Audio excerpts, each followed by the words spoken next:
আসসালামু আলাইকুম প্রিয় ছাত্রীরা, আশা করবো তোমরা ভালো আছো, সুস্থ আছো। এখন আমি সপ্তম শ্রেণী বিজ্ঞান ক্লাস নিব। তো আমরা গত ক্লাসে যতটুকু পড়েছি তারপর থেকেই কন্টিনিউ করব।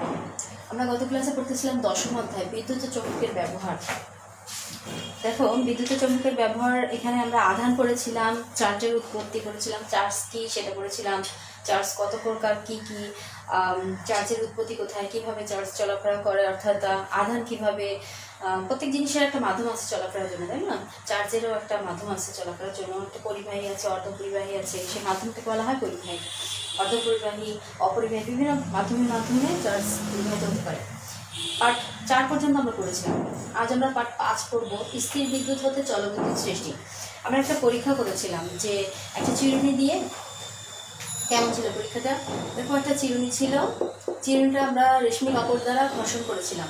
ছোট ছোট কাগজের টুকরা রেখেছিলাম, যে কাগজের টুকরাগুলা ঘর্ষণ করার পরে, অর্থাৎ চিরুনিটা ঘর্ষণ করার পরে কাগজের টুকরার কাছে আনার ফলে দেখা যাচ্ছে কাগজের টুকরাগুলো এখানে আকর্ষণ করছিল।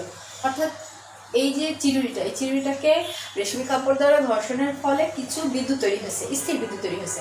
যখনই তুমি এটাকে কাগজের টুকরার কাছে আনছো, তখন এই বিদ্যুতের আকর্ষণের ফলে এটাকে কাছাকাছি টানছে। আবার যখন এই চিরুনিটা তুমি হাত দিয়ে স্পর্শ করছো, তখন এই বিদ্যুৎটা কি করছে, তোমার হাতের মাধ্যমে পুরো বডিতে চলে এসে মাটিতে চলে যাচ্ছে। এখন এই যে স্থির বিদ্যুৎ থেকে তোমার হাতের মাধ্যমে বিদ্যুৎটা চলে আসতেছে, সেটাকেই জলবিদ্যুৎ বলতেছে, ঠিক আছে?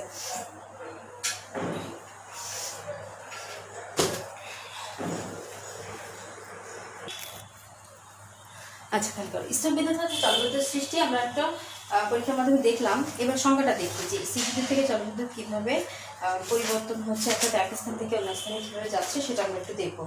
দেখো, এখানে তোমাদের বইয়ের 104 পেজ, ঠিক আছে? 104 পেজে দেখো, বিদ্যুৎ কোনো পথের মধ্যে দিয়ে প্রবাহিত হয়ে এক স্থান থেকে অন্য স্থানে, এক বস্তু থেকে অন্য বস্তুতে প্রবাহিত হওয়ার যে পদ্ধতিটা, সেটা হচ্ছে জলবিদ্যুৎ। অর্থাৎ স্থির বিদ্যুতের একটা সংজ্ঞা, জলবিদ্যুতের একটা সংজ্ঞা। স্থির বিদ্যুৎ হচ্ছে যদি বিদ্যুৎ উৎপন্ন হয় সেই মাধ্যমে স্থানান্তরিত না হতে পারে, স্থির থাকে, সেটা হচ্ছে স্থির বিদ্যুৎ। আর জলবিদ্যুৎ হচ্ছে একটা মাধ্যম থেকে আরেকটা মাধ্যমে যদি ট্রান্সফার হয়, সেটা হচ্ছে জলবিদ্যুৎ। এখানে আমরা একটা সরল বর্তনী লিখবো। এরপর পার্ট 6 দেখো, সরল বর্তনীর ব্যবহার। সরল বর্তনী দেখো, সরল বর্তনী আমরা আগে কখনো পড়ি নাই, আজ ফার্স্ট পড়তেছি। সরল বর্তনীটা কি? আমরা বাসায় রেডিও, টেলিভিশন, টর্চ লাইট ইত্যাদি চালাচ্ছি, তাই না? এগুলো কিন্তু একটা বর্তনীর মাধ্যমে ট্রান্সফার হচ্ছে। অর্থাৎ আমরা কারেন্টের মাধ্যমে যখন টেলিভিশনে সুইচ দিচ্ছি, তখন দেখা যাচ্ছে টিভিতে বিভিন্ন আলোর প্রতিফলনের ফলে আমরা যে জিনিসগুলো দেখতে পাচ্ছি, ওটা হচ্ছে কারেন্টের মাধ্যমেই চলতেছে।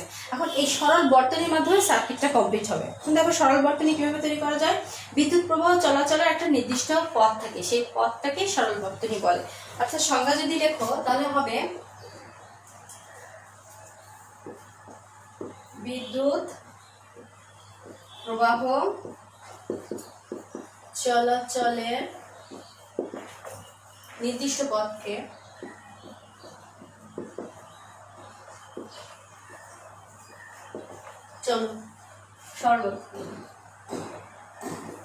সরল বর্তনী বা বর্তনী বলছে। বিদ্যুৎ প্রবাহ চলাচলের নির্দিষ্ট পথ, একটা নির্দিষ্ট পথ থাকবে, অর্থাৎ ডাইনে হলে ডাইনে যেতে থাকবে, কখনোই কিন্তু রিফ্লেক্ট হবে না সেটা। এখন আমরা একটা চিত্র আঁকবো, সেটা হচ্ছে সরল বর্তনীর চিত্র। একটা ছোট্ট সরল বর্তনী কিভাবে আঁকা যায়, তোমাদের বইও আছে, কিভাবে আঁকা যায় সেটা দেখো। এবং এটা কিন্তু পরীক্ষায় খুবই ইম্পর্টেন্ট, আসে পরীক্ষায় প্রায়। আচ্ছা, প্রথমে তুমি দুইটা দাগ দিবা, এখানে একটা, এখানে একটা, এখানে একটা দাগ, এখানে একটা দাগ। আচ্ছা, এখানে একটা তোমার বাল্ব করতে হবে। যদি তুমি লাইট জ্বালাতে চাও, তাহলে একটা বাল্ব আঁকো। এটা ফিলামেন্ট মনে করো। এখানে যদি তুমি ব্যাটারি দাও, ব্যাটারিটা কেমন হবে?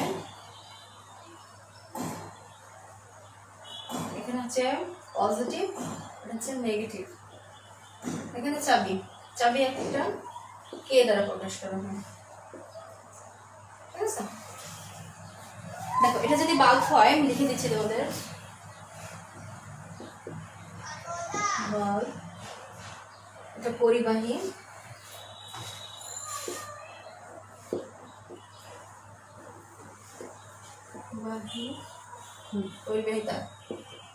পরিবাহী তার, এটা চাবি, এটা হচ্ছে ব্যাটারি।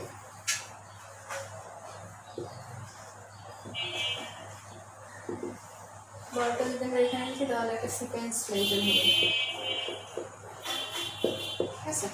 এটা একটা সরল বর্তনী। এখন দেখো সরল বর্তনী কি কি আছে, তিনটা জিনিস, চারটা জিনিস, অর্থাৎ পরিবাহী তার লাগবে তোমার, বাল্ব বা ফ্যান তুমি যেটা চালাতে চাচ্ছ সেটা লাগবে, একটা ব্যাটারি লাগবে, আর একটা চাবি লাগবে, অর্থাৎ সুইচ। চাবিটাকে সুইচ বলা হচ্ছে, ঠিক আছে। সুইচ বললে অনেকে চিনবে, চাবি বললে অনেকে চিনবে না। আচ্ছা যাই হোক, এটার নাম হচ্ছে সুইচ বা চাবি, বাংলায় চাবি। এখন এই ব্যাটারিতে একটা পজিটিভ একটা নেগেটিভ থাকে, তোমরা সবাই জানো যে হচ্ছে একটা কার্বন অংশ থাকে, একটা যেটা স্লিপার অংশ থাকে, যে কার্বন অংশ সেটা হচ্ছে পজিটিভ, আর কার্বন অংশটা টুপির মতো থাকে, এরকম একটা ব্যাটারি, তাই না? আমরা পেন্সিল ব্যাটারি সবাই চিনি। পেন্সিল ব্যাটারিটা কেমন থাকে, এমন থাকে, তাই না? উপরে একটা টুপির মতো, তাই না? ক্যাপ থাকে, একটা সুন্দর একটা ক্যাপ থাকে। হ্যাঁ, এই ক্যাপের ভিতর থেকে একটা কার্বন দণ্ড, একটা কালো একটা রডের মতো চলে আসে, এটাকে বলা হয় কার্বন দণ্ড। অনেকে আছে এটা ভেঙে ফেলতে পারে, ঠিক আছে, অনেকে ভেঙে ফেলে দেখে এর ভিতরে কি আছে, ঠিক আছে, কিছু কিউরিওসিটি স্টুডেন্ট আছে। যাই হোক, এখানে এই যে কার্বন দণ্ডটা, এটা হচ্ছে পজিটিভ অংশ, আর এই যে নিচে যে ফ্লোরটা অংশ থাকে সেটা হচ্ছে মাইনাস, নেগেটিভ অংশ। তাহলে এটা হচ্ছে পজিটিভ, এটা হচ্ছে নেগেটিভ, এভাবে সার্কিট কমপ্লিট করবেন। আচ্ছা, সরল বর্তনী, এই বর্তনীকে বাল্ব, ব্যাটারি তারের সাথে সংযুক্ত করে এখন সংযুক্ত হয় বর্তনী তৈরি হয়। এই বর্তনীকে কি বলবে, একটা সরল বর্তনী বলবে। তাহলে নাম কি দিব আমরা, একটা সরল বর্তনী, ঠিক আছে। যে তোমাদের অনেক সময় পরীক্ষা আসে যে একটি সরল বর্তনী চিহ্নিত চিত্র অঙ্কন করো, তখন এটাকে দিলেই হচ্ছে, এবং নামগুলো মেনটেন করতে হবে, যেটা পরিবাহী তার, যে তামার তার, নিশ্চয়ই অবশ্য তামার তার। এটা হচ্ছে চাবি বা সুইচ, এটা হচ্ছে ব্যাটারি, এটা হচ্ছে বাল্ব বা তুমি ফ্যান লাইটটা জ্বালাতে চাও। এরপরে দেখো, এটা খুবই ইজি একটা জিনিস। এবার এই বিদ্যুৎ প্রবাহটা, এই চলবিদ্যুৎটা আমরা কিভাবে আমাদের বাসা বাড়ি হোক, আমাদের বাইরে হোক, কলকারখানা হোক, বিভিন্ন জায়গায় কিভাবে ব্যবহার করতে পারি, সেটার উপর দেখো পার্ট 7 আর 8। এটা খুবই ইজি, কিন্তু দেখতে মনে হয় এই অধ্যায়টা অনেক কঠিন, আসলে কিন্তু কঠিন না, খুবই একটা ইজি একটা অধ্যায়। দেখো, জলবিদ্যুতের ব্যবহার, জলবিদ্যুতের ব্যবহার তোমাদের বইয়ে যে কটা আছে আমি সে কটাই পড়াবো, অতিরিক্ত পড়াবো না, কারণ অতিরিক্ত তোমরা ধরতে পারবে না। যে কটা আছে এখানে মেবি 5টা কি 6টা আছে। প্রথমে আছে বৈদ্যুতিক বাল্ব, তারপরে আছে টর্চ লাইট, বৈদ্যুতিক পাখা। 105 পেজ দেখো,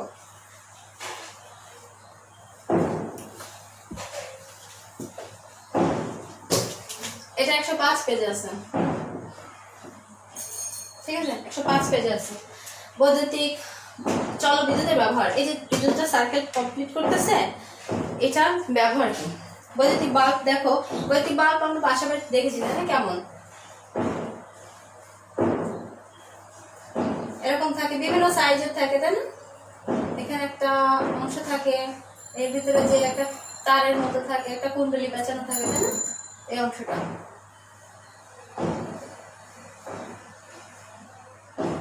এই হচ্ছে বৈদ্যুতিক বাল্ব যদি হয়, তাহলে এই যে অংশটা, এই অংশটা একটা চিকন সুতা তার দিয়ে তৈরি হয়, সেই তারটাকে বলা হয় টাংস্টেনের তার, ঠিক আছে, টাংস্টেনের তার। একটা লিখে দিচ্ছি,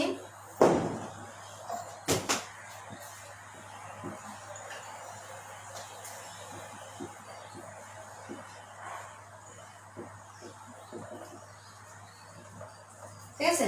টাংস্টেনের তার থাকে এই বৈদ্যুতিক বাল্বে। টাংস্টেনের তারটা যখন বিদ্যুৎ প্রবাহ চালনা করা হয় তখন এই বাল্বটা গরম হতে থাকে এবং কালারফুল হয়, ঠিক আছে, কালারফুল হয়, লাল আকার ধারণ করে বা সাদা আকার ধারণ করে, কালারফুল হয়, কালারফুল হওয়ার পরে একটা আলো বিকিরণ করে, সেই আলোটাই আমরা কিন্তু দেখতে পাই।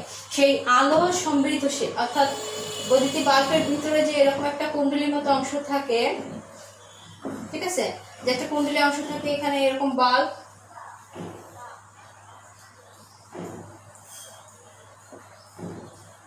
ঠিক আছে, এই যে কুণ্ডলী অংশটা, এই পুরোটাকে বলা হচ্ছে ফিলামেন্ট, ঠিক আছে।